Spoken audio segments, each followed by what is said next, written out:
जय श्री राम प्यारे बच्चों। आज हम बात करेंगे इंटरमीडिएट के बहुत ही इम्पोर्टेंट चैप्टर पुष्पी पादपों में लैंगिक जनन, जो बोर्ड एग्जाम में कम से कम 14 से 15 अंक का आएगा। प्रीवियस ईयर के जितने भी बोर्ड के पेपर हैं उनमें भी आप देख सकते हैं कि 14-15 अंक का इस चैप्टर से निश्चित आता है। बहुत ही इम्पोर्टेंट चैप्टर है और बहुत इजी चैप्टर है। अगर मन से अगर इसको समझेंगे तो निश्चित समझ में आएगा। चलिए स्टार्ट करते हैं। देखिए पाठ का नाम है आपका पुष्पी पादपों में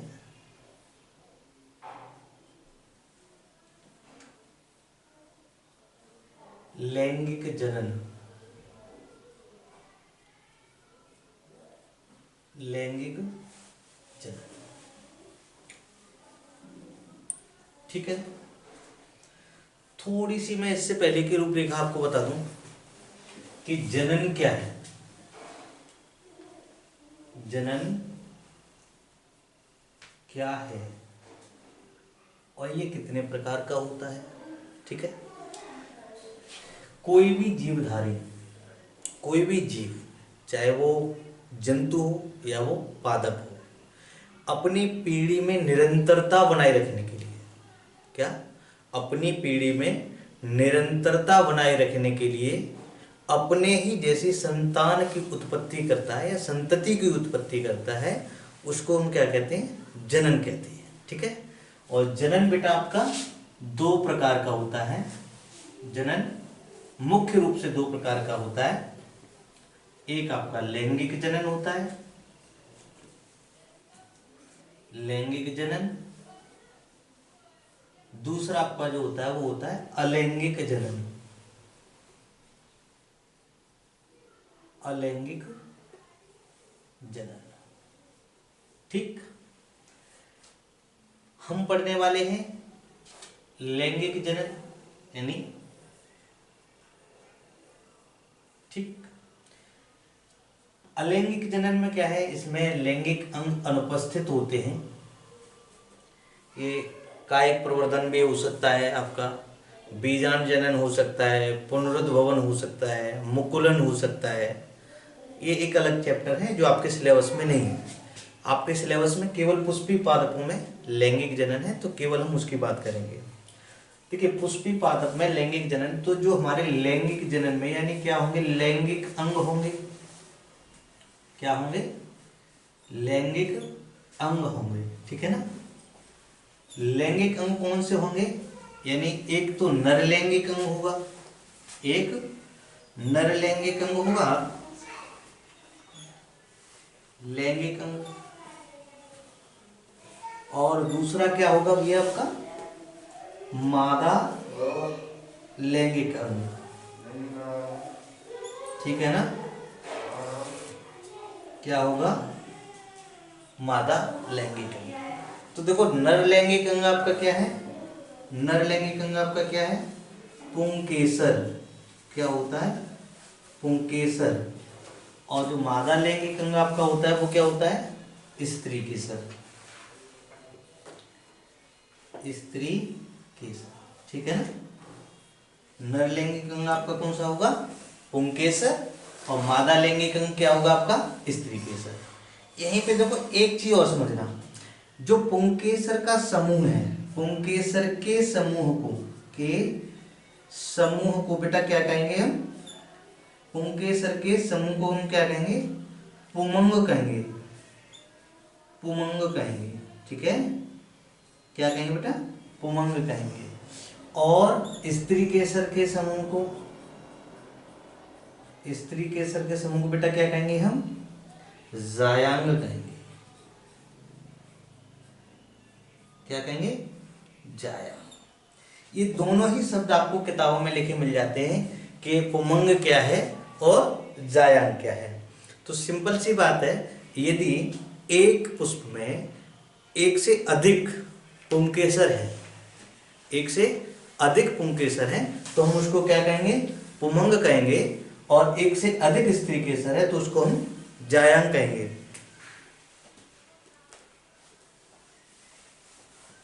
ठीक है ना। चलिए तो ये आपका स्त्री केसर और पुंकेसर ये चीज है, ठीक। इससे पहले मैं आपको एक चीज इसके बाद एक और चीज बता दूं कि जो हमारे पादप जो है, पादप पादप जगत था, ठीक है ना। पादप जगत, एक वैज्ञानिक थे जिनका नाम था आइकेलर। आप सब इक्लेयर टॉफी खाते हैं ना, इक्लेयर आती है ना, तो इक्लेयर टॉफी के नाम से नाम याद रखिए, आइकेलर। तो आइकेलर एक वैज्ञानिक थे जिन्होंने पादप जगत का वर्गीकरण किया, और उस पादप जगत के वर्गीकरण में उन्होंने क्या किया था कि पादप जगत को दो भागों में बांटा। चलिए मैं एक बार इसको हटा के ना, और मैं उसका एक बार वर्गीकरण और लिख देता हूँ, उसके बाद मैं आपको बताता हूँ, ठीक है ना। इसका स्क्रीनशॉट अगर लेना है तो स्क्रीनशॉट ले लीजिए आप। चलिए,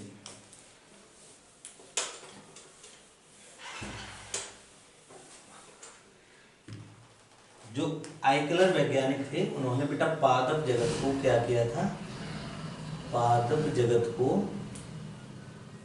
दो भागों में बांटा था। एक था क्रिप्टोगेमस,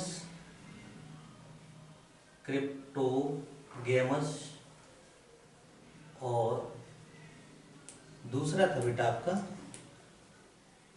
फिनेरोगेमस, ठीक है ना। क्या था, एक क्रिप्टोगेमस था, दूसरा फिनेरोगेमस था। अब देखो पुनः क्या किया इन्होंने, पुनः क्रिप्टोगेमस को तीन भागों में बांटा। एक आपका ब्रायोफाइट था, ब्रायोफाइट, ठीक है ना। दूसरा क्या था आपका टेरिडोफाइट था, टेरिडोफाइट, ठीक। और तीसरा जो आपका था वो था थैलोफाइट, थैलोफाइट। फिनेरोगेमस को दो पार्टों में बांट दिया था, एक अनावृत बीजी, अनावृत बीजी, ठीक, और दूसरा क्या था आवृत बीजी, आवृत बीजी, ठीक है ना बेटा। अब देखो बेटा, हम क्या पाठ का, हमारे पाठ का नाम क्या है, पुष्पी पादपों में लैंगिक जनन, यानी वे पादप जिन पे पुष्प आते हैं। क्या पढ़ रहा है, वे पादप जिन पे पुष्प आते हो उनमें लैंगिक जनन पढ़ना है, ठीक है ना। अब बेटा देखो यहाँ पे हम पुष्प की बात करें तो पुष्प बेटा इस पे आता नहीं है, ठीक है। टेरिडोफाइट में आता नहीं, थैलोफाइट में आता नहीं, अनावृत बीजी में आता नहीं। अब बचा कौन, आवृत बीजी, आवृत बीजी में पुष्प पाए जाते हैं। तो इस पाठ को मैं ये भी कह सकता हूं कि आवृत बीजी पादपों में, आवृत बीजी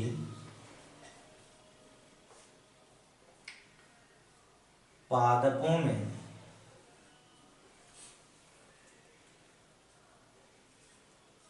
लैंगिक जनन, बताओ क्या कहते हैं, लैंगिक,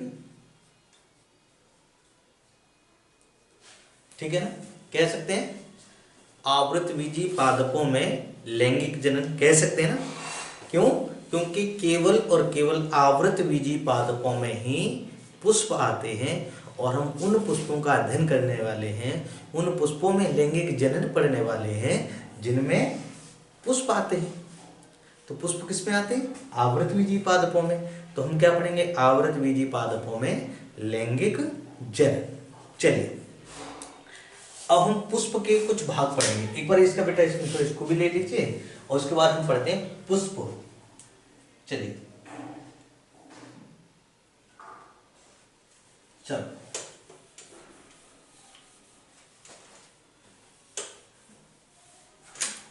देखिए पहली बात तो यह है कि पुष्प क्या है, पुष्प क्या है, बहुत अति लघु उत्तरी प्रश्न है। तो हम क्या उत्तर, हमारा उत्तर क्या होगा कि पुष्प एक,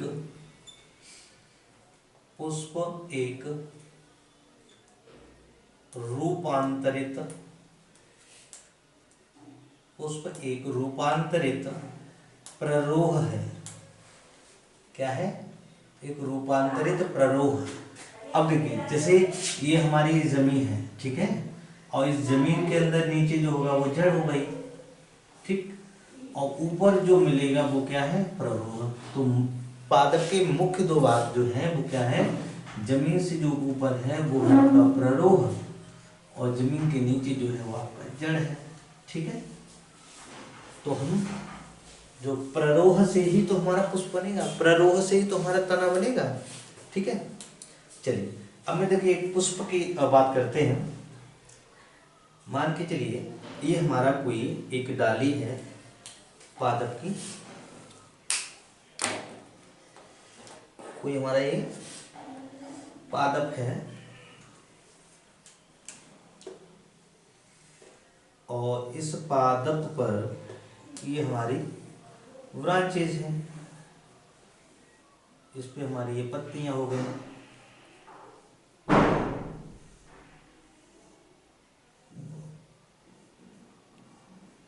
ठीक है ना।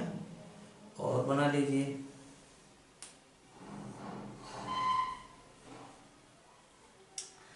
अब यहीं से क्या होगा, यहीं से क्या होगा,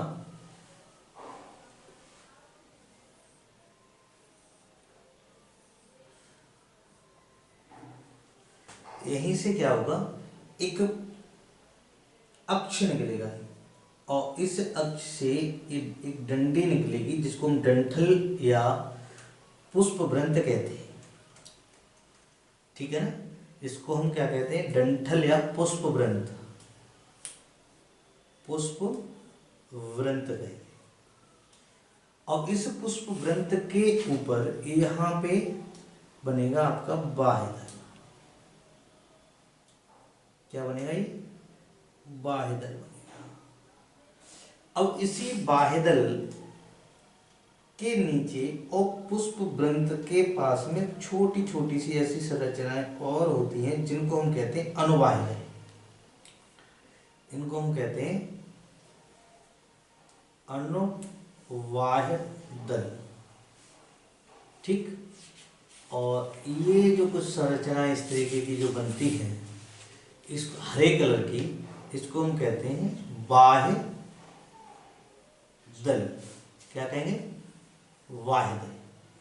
अब देखिए इस पुष्पवृंत, अनुबाह्यदल और बाह्यदल, इसके बाद एक रंगीन संरचना आएगी, क्या आएगी, एक रंगीन संरचना आएगी, और ये रंगीन संरचना आपकी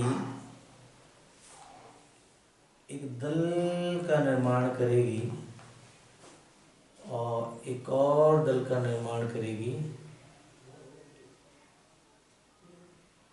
ठीक है, एक और दल का निर्माण कर दिया, थोड़ा सा गलत हो गया, ठीक है ना। मान के चलिए ऐसे यहां से इस तरीके से एक संरचना और निकली, और यहाँ पे ये संरचना इस तरीके की कुछ बना ली। आप लोग और बेहतर बनाने का प्रयास कीजिएगा,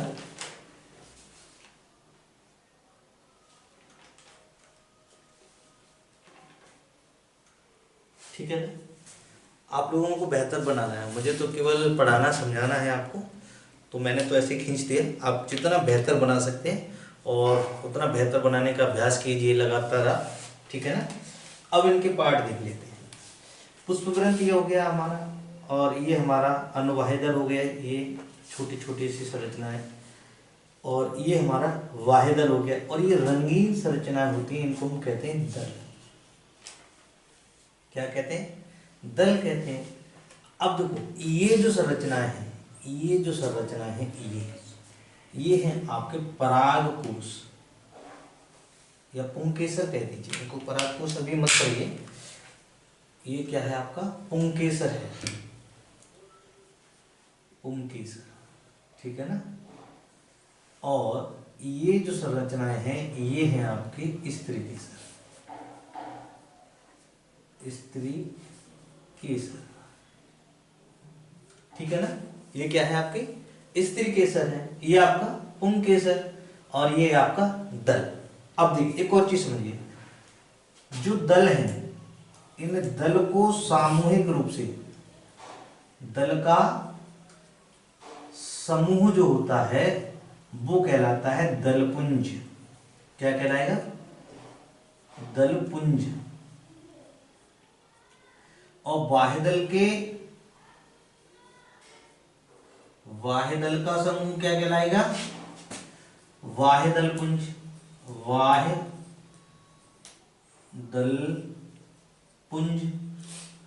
और अनवाह्यदल का इसी तरीके से अनवाह्यदल का समूह क्या कहलाएगा? अनवाह्यदलपुंज। अनवाह्यदलपुंज।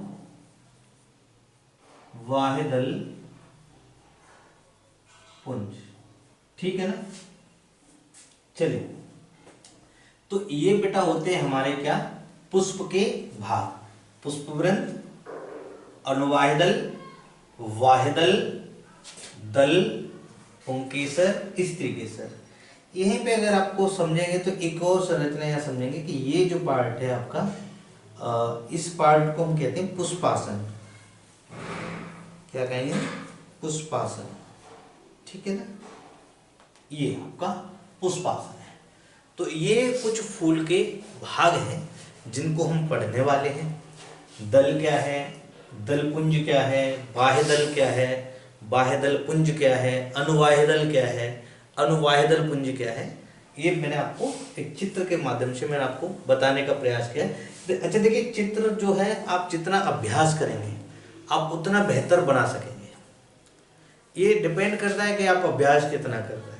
अगर आप अच्छा अभ्यास करेंगे तो बहुत अच्छा बना सकते हैं।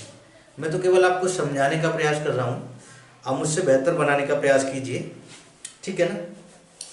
इनके नाम अगर आप स्क्रीनशॉट लेना चाहते हैं तो एक बार इनका स्क्रीनशॉट ले लीजिए, और उसके बाद हम बात करते हैं पुंकेसर और स्त्रीकेसर की। चलिए, ठीक है।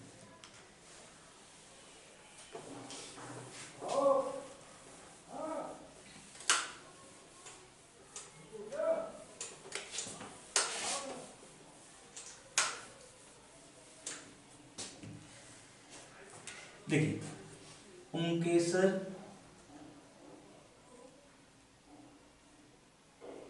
और दूसरा क्या है आपका? स्त्रीकेसर। एक पुंकेसर और दूसरा क्या है आपका? स्त्रीकेसर। पुंकेसर के जो भाग हैं वो हैं दो। एक परागकोश, परागकोश,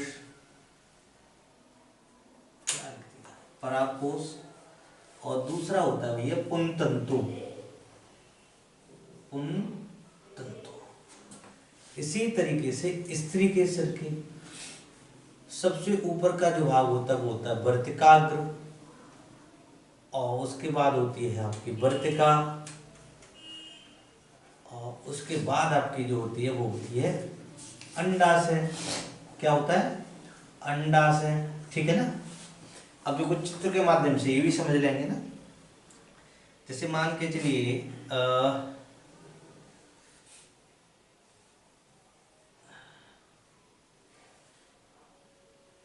किसी भी पुष्प में ये स्त्रीकेसर का पार्ट है, और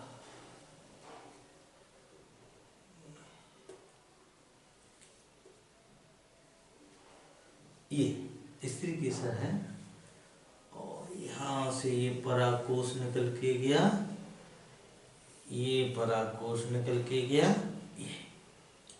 ठीक है ना? तो ये पार्ट जो है पूरा वो क्या कहलाएगा? ये वाला यहाँ से लेकर के यहाँ तक, ये तो कहलाएगा स्त्रीकेसर, और ये पार्ट दोनों मिलकर के क्या कहलाएंगे? पुंकेसर। तो इस वाले पार्ट को तो कहते हैं पुंतंतु। क्या कहते हैं? पुंतंतु। और इसको हम क्या कहेंगे? परागकोश। क्या कहेंगे भैया? परागकोश। ठीक है ना? अब देखो, इसमें जो सबसे ऊपर का भाग ये है, इसको हम कहेंगे क्या? वर्तिकाग्र। क्या कहेंगे? वर्तिकाग्र। यानी जो परागकण है वो यही आके बैठेगा, और इसको कहेंगे, ये सुराई की गर्दन जैसी जो बन रही है ना, इसको हम क्या कहेंगे? वर्तिका। एक नली होती है जो पराग कण को अंकुरित होने के बाद यानी पराग नली को जगह प्रदान करती है, और इसको हम कहेंगे अंडाशय। क्या कहेंगे हम? अंडाशय। ठीक, ये जनन अंगों के भाग होते हैं। नर जनन अंग के दो भाग होंगे। कितने? दो भाग होंगे, एक परागकोश और दूसरा पुंतंतु। स्त्री केसर के तीन भाग होंगे, सबसे पहले वर्तिकाग्र, फिर वर्तिका, फिर अंडाशय। ठीक है ना? तो ये नर जनन अंग और मादा जनन अंग के मुख्य भाग होते हैं। ठीक है ना? अब हम पढ़ने वाले हैं बेटा पहले पुंकेसर, और बहुत अच्छे तरीके से पढ़ेंगे। चलिए इसको मैं हटा देता हूं। पुंकेसर को सबसे पहले हमको पढ़ना है, परागकोश को। परागकोश को सबसे पहले हम पढ़ेंगे। चलिए, और ये एक उसमें एनसीईआरटी में हमारे में एक टॉपिक दिया है जिसका नाम है लघु बीजाणु जनन। लघु बीजाणु जनन। ठीक है, देखिए कई एक क्वेश्चन का एक ही आंसर है, कई एक क्वेश्चन का एक ही आंसर है। एक्चुअली में होता क्या है कि हम एक ही चीज को कई नाम से पुकार लेते हैं, तो उसका जो आंसर होगा ना, आंसर तो एक ही होगा। हम ये भी कह सकते हैं, जैसे हमने कह दिया कि लघु बीज, क्वेश्चन आपका आ सकता है बोर्ड में, ध्यान रखना बोर्ड में ये भी क्वेश्चन आ सकता है कि लघु बीजाणु जनन क्या है, टिप्पणी लिखिए, शॉर्ट में आ जाएगा, या विस्तार से वर्णन कीजिए तो दीर्घोत्तरी हो जाएगा। तो क्वेश्चन हमारा क्या दिया, लघु बीजाणु जनन क्या है। इसी को हम ये कह सकते हैं कि परागकण निर्माण की प्रक्रिया को बताइए या समझाइए, ये भी कह सकते हैं। हम ये भी कह सकते हैं कि आवृत बीजी पादपों में नर युग्मकोद्भिद का निर्माण कैसे होता है, वो भी यही रहेगा, आंसर यही रहेगा। ठीक है ना? यानी कुल मिला के हम जो पढ़ने वाले हैं वो क्या है, हम परागकण का निर्माण करने वाले हैं। और जो परागकण होता है बेटा वो क्या होता है, नर युग्मकोद्भिद होता है। क्या होता है? नर युग्मकोद्भिद। ध्यान रखना, नर युग्मक नहीं है, नर युग्मकोद्भिद है। परागकण नर युग्मकोद्भिद है, नर युग्मक नहीं है। ठीक, ये ध्यान रखेंगे। तो इसलिए क्वेश्चन ये भी दे सकता है कि आवृत बीजी पादपों में नर युग्मकोद्भिद का निर्माण कैसे होता है, इसको समझाइए। या वो कह सकता है लघु बीजाणु जनन की प्रक्रिया को समझाइए ना। तो कई तरीके से वो आपको क्वेश्चन पूछ सकता है घुमा फिरा के, लेकिन आपका आंसर यही रहेगा। ठीक है, और इसी में हम मतलब कुल मिला के परागकोश के बारे में आपको पूछेगा तो वो लघु बीजाणु जनन या लघु बीजाणु धानी की संरचना, ये भी कह सकता है ना। इसी को हम ये भी कह सकते हैं लघु बीजाणु धानी, लघु बीजाणु धानी ना। अभी आप समझ जाएंगे कि लघु बीजाणु धानी क्या होती है ना, ये भी पूछ सकता है। ठीक, तो ध्यान में रखिएगा, इम्पोर्टेंट है। और निश्चित रूप से या तो लघु बीजाणु जनन या गुरु बीजाणु जनन, इन दोनों में से आपसे एक क्वेश्चन जरूर पूछेगा, एक क्वेश्चन जरूर पूछ लेगा कि लघु बीजाणु जनन क्या है, या फिर पूछ लेगा गुरु बीजाणु जनन क्या है, या फिर इनमें से किसी एक का चित्र बनवा लेगा कि परागकोश स्फुटन का चित्र बनाइए या परागकोश की अनुप्रस्थ का चित्र बनाइए। ठीक है, या पूछ लेगा लघु बीजाणु धानी का चित्र बनाइए, या गुरु बीजाणु का चित्र बनवा लेगा, या बीजांड का चित्र बनवा लेगा ना। तो इस तरीके से 2 3 4 ये चित्र भी है ना, तो इनमें से किसी न किसी एक का चित्र भी पूछ सकता है। या इससे एक निश्चित है, मतलब 14 अंक का आपका आता है, और पूरा पार्ट जो है वो लगभग 8-10 पार्ट में कराने का प्रयास करेंगे। तो ठीक है, चलिए परागकोश का देखते हैं। परागकोश यानी जो पुंकेसर है, उस पुंकेसर में मुख्य क्या है, परागकोश ही तो है। और परागकोश फिलामेंट के जरिए यानी पुंतंतु के जरिए पुष्पासन के पास में जुड़ा होता है, अंडाशय के पास में ना। तो देखिए परागकोश क्या है, इस तरीके की तो एक संरचना थी, ये संरचना थी। तो ये क्या है आपका परागकोश, ये क्या है आपका परागकोश। ठीक है ना। अब मेरी बात समझिए, आपको ये गोल कितने वो दिख रही हैं पालियां, एक पाली ये है, एक पाली ये है, और एक पाली ये है। कुल मिला के कितनी पाली है भाई बताइए, कुल मिला के कितनी पाली है? 2 पाली है या नहीं बताओ, 2 पाली है। अब इन दोनों पालियों से हम क्या कह सकते हैं कि परागकोश द्विपालित संरचना है। बोल सकते हैं या नहीं बोल सकते, बताओ। परागकोश कैसी संरचना है? द्विपालित है, ठीक है ना।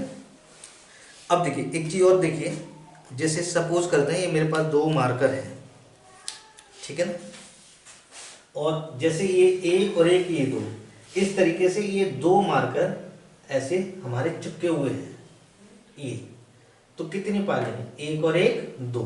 अब मैंने इसको यहां से ऐसे काट दिया, ठीक है, और काटने के बाद अगर मैं इसको ऐसे मोड़ दूं, काटने के बाद अगर मैं इसको ऐसे मोड़ दूं,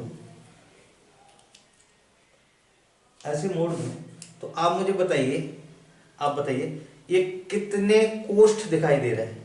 कितने कोष्ठ दिखाई दे रहे हैं? 4 दिखाई दे रहा है ना, 1 2 3 4, कितने दिख रहे हैं? 4 है, 1 2 3 और 4।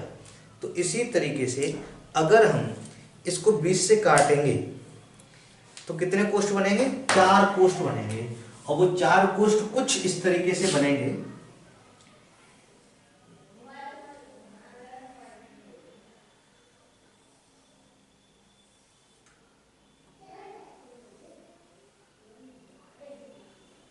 कुछ इस तरीके की संरचना बनेगी जो आपके एनसीईआरटी किताब में भी दिया गया है, ठीक है ना।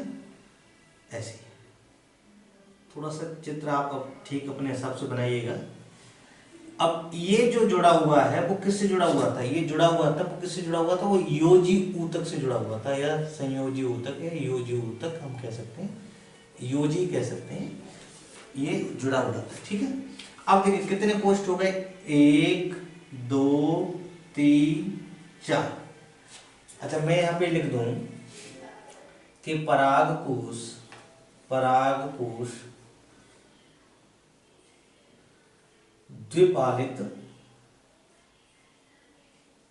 द्विपालित एवं चतुष्कोणीय या 4 कोष्ठीय, चतुष्कोणीय या 4 कोष्ठीय जो भी है, चतुष्कोणीय संरचना है, ठीक है ना, चतुष्कोणीय संरचना है, ठीक। प्रत्येक कोष्ठ को हम एक लघु बीजाणु नाम देते हैं। प्रत्येक कोष्ठ लघु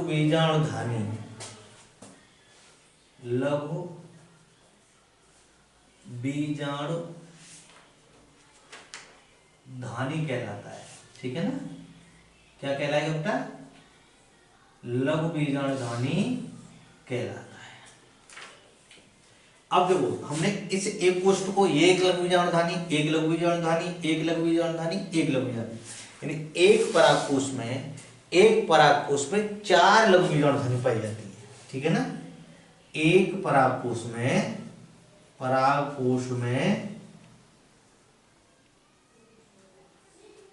4 लघु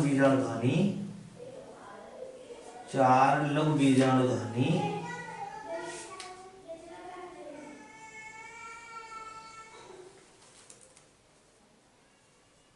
होती है, ठीक। अब हम देखते हैं लघु बीजाणुधानी की संरचना। क्या देखेंगे? अब हम देखेंगे लघु बीजाणुधानी की संरचना। देखो इस एक लघु बीजाणुधानी को इस तरीके की एक निकाल लेते हैं यहाँ पे हम पढ़ने के लिए। जो एक होगी सेम उसी तरीके से दूसरी भी होगी। ये हमारी एक लघु बीजाणुधानी है बेटा, और इस लघु बीजाणुधानी के अंदर क्या होगा? कोशिकाएं भरी पड़ी है, पूरे उसमें कोशिकाएं भरी पड़ी है, पूरे में कोशिकाएं, ठीक है ना। क्या है? कोशिका ही कोशिका है। इन कोशिकाओं को बेटा क्या कहते हैं? अधोस्तरीय कोशिका। क्या कहते हैं? अधोस्तरीय कोशिका। क्या कहेंगे? अधोस्तरीय कोशिका। क्या कहेंगे? अधोस्तरीय कोशिका। अब होता क्या है बेटा कि ये जो अधोस्तरीय कोशिकाएं हैं, ये जो अधोस्तरीय कोशिकाएं हैं, वो अधोस्तरीय कोशिकाएं क्या हैं, पोषण प्राप्त करने के बाद, क्या पोषण प्राप्त करने के बाद फूल जाएंगी। तो इनमें से जो कोशिकाएं फूल जाएंगी, उन फूली हुई कोशिकाओं को नाम देते हैं प्रप्रसूव कोशिका। प्रप्रसूव कोशिका। देखो बेटा, ये वही कोशिका है, अधोस्तरीय कोशिकाएं ही हैं, लेकिन ये अधोस्तरीय कोशिकाएं पोषण प्राप्त करने के बाद क्या है, फूल गई हैं। तो इन फूली हुई कोशिकाओं को हमने क्या कहा, प्रप्रसूव कोशिका कहा। अब देखो, ये प्रप्रसूव कोशिका जो है, ये प्रप्रसूव कोशिका बेटा क्या करेंगी, समसूत्री विभाजन करेंगी। क्या, समसूत्री विभाजन करेंगे। ठीक। और देखो, आप पढ़े होंगे 11th क्लास में कोशिका विभाजन एवं चक्र जो पार्ट है, उसमें आपने पढ़ा होगा समसूत्री विभाजन और अर्धसूत्री विभाजन। तो देखो, समसूत्री विभाजन जो होता है वो क्या होता है कि उसमें एक जनक कोशिका से दो संतति कोशिकाओं का निर्माण होता है, और उसमें जो जनक कोशिका अगर द्विगुणित होती है तो वो भी क्या होती है, द्विगुणित ही होंगी। और अर्धसूत्री विभाजन में क्या होता है कि जब एक संतति कोशिका से में अर्धसूत्री विभाजन कराने पर 4 अगुणित कोशिकाएं का निर्माण होता है, 4 अगुणित कोशिकाओं का निर्माण होगा। ठीक है ना। तो हम इसमें क्या करा रहे हैं, इस प्रप्रसूव कोशिका में क्या करा रहे हैं, हम समसूत्री विभाजन कराएंगे। क्या कराएंगे, समसूत्री विभाजन कराएंगे। तो इसमें समसूत्री विभाजन कराने पर समसूत्री विभाजन कराएंगे तो इसमें क्या होगा, 2 कोशिकाएं बनेगी, 2 कोशिकाएं बनेगी। ठीक है ना, इस प्रप्रसूव कोशिका से, जिसमें एक का नाम होता है बेटा प्राथमिक भित्तीय कोशिका।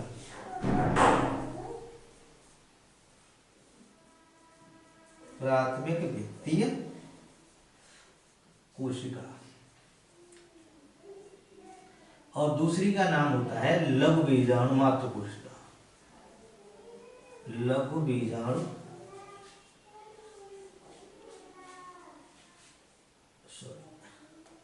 मात्र कोशिका।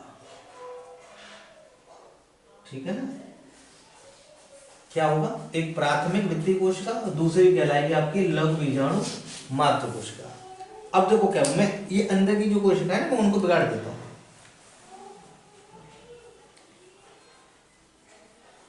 देखो बेटा, अब क्या होगा, ये जो प्राथमिक भित्तीय कोशिका है वो क्या है, परिधि की तरफ आ जाएंगे। क्या करेंगे, ये परिधि की तरफ आ जाएंगे।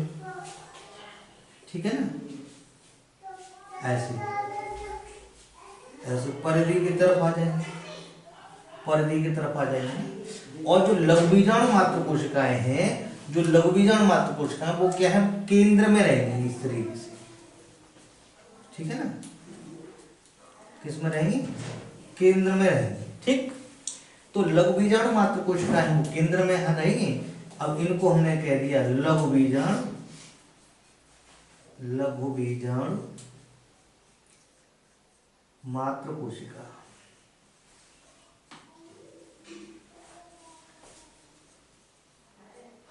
ठीक है। और इसको हमने कह दिया प्राथमिक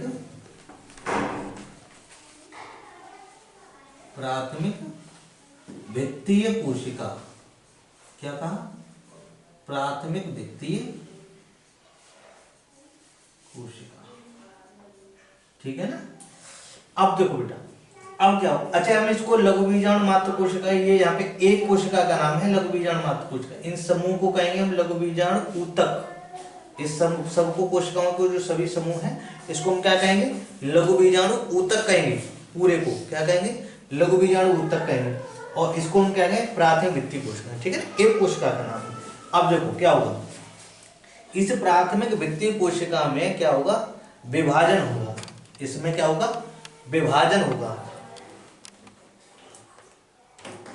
ठीक, इसमें विभाजन होगा।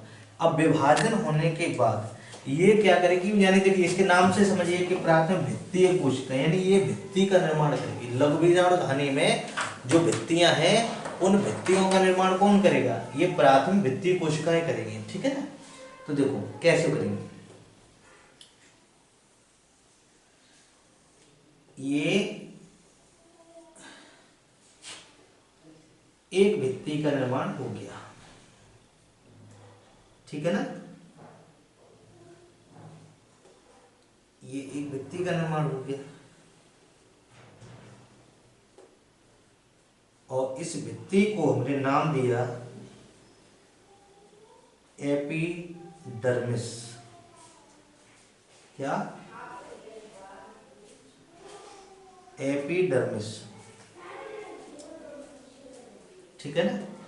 इसको क्या नाम दिया हमने? एपिडर्मिस, ठीक है ना। इसके बाद फिर से इनमें विभाजन फिर से हुआ है, तो फिर विभाजन होंगे तो फिर एक नई भित्ति का निर्माण हुआ और फिर जो विभाजन होकर के नई भित्ति का निर्माण हुआ उस भित्ति का नाम क्या है?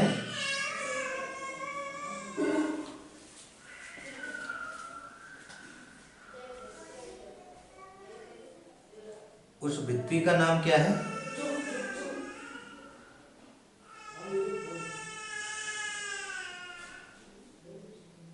ठीक है ना। इस भित्ति का नाम क्या है? एंडोस्थीसियम।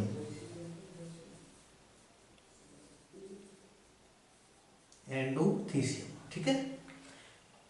फिर भित्ति का निर्माण होगा, इसमें फिर से भित्ति का निर्माण होगा और फिर जो भित्ति बनेगी उस भित्ति का नाम होगा बेटा मध्य परत या मिडिल लेयर। ठीक, क्या है? मध्य परत या मिडिल लेयर। एक चीज ध्यान रखना, ये प्रत्येक कुल के हिसाब से अलग अलग होती है। इसका नाम क्या हो जाएगा? मिडिल लेयर या मध्य परत। ये प्रत्येक कुल के हिसाब से किसी कुल में एक हो सकती है, यानी 1 से 3 तक हो सकती हैं। कम से कम 1 होगी और मैक्सिमम 3 हो सकती हैं, ठीक है ना। 1 होगी या 3 होगी, ठीक। इसके बाद जो अंतिम भित्ति होती है उसका नाम होता है टेपिटम। और ये एक इम्पोर्टेंट परत भी है। कई बार पूछ लिया जाता है कि टेपिटम के लघुबीजाणुधानी में टेपिटम के क्या कार्य हैं, तो इसको ध्यान में रखेंगे। ये है आपकी टेपिटम, ठीक है ना। ये क्या है? टेपिटम।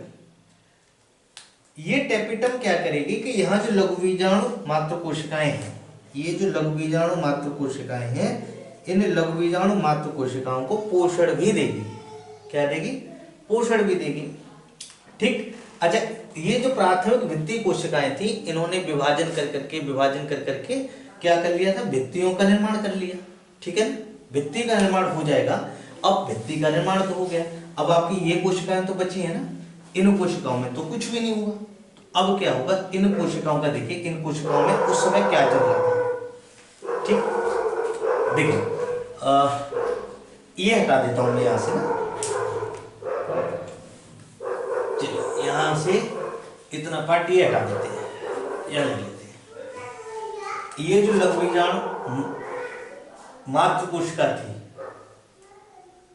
लघुबीजाणु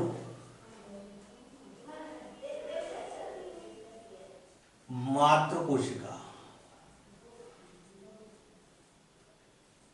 ठीक है ना। इस लघुबीजाणु मात्र कोशिका में बेटा देखो ये ऊतक था। अब पादप में क्या होता है कि जैसे एक कोशिका से या दूसरी कोशिका है, तो ये दोनों कोशिकाएं आपस में क्या करती हैं? एक प्लाज्मोडेस्माटा का निर्माण कर लेती हैं ऐसे। तो क्या होगा कि इसका जीवद्रव्य, इसका जीवद्रव्य, इसका कोशिका द्रव्य, इसका कोशिका द्रव्य क्या है? इंटर एक दूसरे में क्या है? आता जाता रहता है ना, मिश्रण होता रहता है। तो इस प्लाज्मोडेस्माटा को रोकने के लिए, इस प्लाज्मोडेस्माटा को रोकने के लिए क्या करते हैं?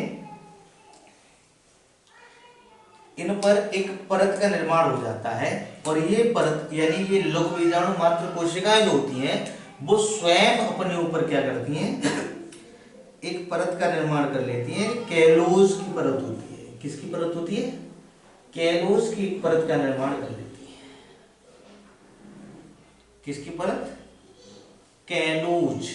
नाम ध्यान रखेंगे, कैलोज और कैलेज दोनों आएंगे अभी नाम, ठीक है ना, कैलोज। अब ये जो कोशिका है वो दो गुणित है। अब इसमें क्या होगा बेटा, इसमें होगा अर्धसूत्री विभाजन। अर्धसूत्री विभाजन होगा। और जब इसमें ये अर्धसूत्री विभाजन होगा, जब इसमें अर्धसूत्री विभाजन होगा तो इससे बनेगी 4 संतति कोशिकाएं। कैसे? अर्धसूत्री विभाजन आपका 2 चरणों में होता है। जैसे मान के चलिए यहाँ पे लिख रहे हैं 2n थी और एक अर्धसूत्री विभाजन हुआ यहाँ पे, तो ये हो जाएंगी n और n। ये हो जाएगा आपका अर्धसूत्री विभाजन प्रथम। फिर क्या होगा दूसरे चरण में, यानी इससे एक n बनेगी अगुणित कोशिका और इससे एक अगुणित कोशिका का निर्माण होगा। फिर इससे एक अगुणित कोशिका और एक अगुणित कोशिका इससे, तो ये कहलाता है अर्धसूत्री विभाजन द्वितीय। ठीक है, तो यानी एक जनक कोशिका से एक अर्धसूत्री विभाजन कराने पर 4 संतति अगुणित कोशिकाओं का बनती है। ठीक है, 4 संतति कोशिकाएं बनेंगी, लेकिन चारों की चारों कैसी होंगी? अगुणित होंगी। तो ये डिप्लॉइड थी। अब इसमें हमने क्या करा दिया? एक अर्धसूत्री विभाजन करा दिया। तो इस एक लघु बीजाणु मात्र कोशिका ने 4 लघु बीजाणुओं का निर्माण कर दिया। कितने? 4 लघु बीजाणु बने। ठीक है ना, ये 1 2 3 4 लघु बीजाणु बने। और ये 4 के 4 लघु बीजाणु, चारों के चारों लघु बीजाणु क्या होंगे बेटा? इस कैलोज परत के अंदर होंगे। ऐसे ये एक निश्चित आकार नहीं है, ये तो हम एक पढ़ाने के लिए समझा रहे हैं आपको कि इस तरीके की कोशिका बना ली हमने ना। 4 लघु बीजाणु बनेंगे, n अगुणित हैं, चारों के चारों अगुणित हैं। ठीक, ये आपकी कैलोज की परत है और आपके 4 लघु बीजाणु इसके अंदर है। चलिए आज इतना ही रखेंगे। अब कल हम पढ़ेंगे परागकण का परिपक्वन, यानी परागकण जो है वो परिपक्व कैसे होंगे। तो परागकण का परिपक्वन, ये आपका देखिए लघु बीजाणु जो है वो लघु बीजाणु आगे चल के परिपक्व होकर के परागकण का निर्माण करेगा ना। तो कल हम पढ़ेंगे परागकण का परिपक्वन। ठीक, थैंक यू।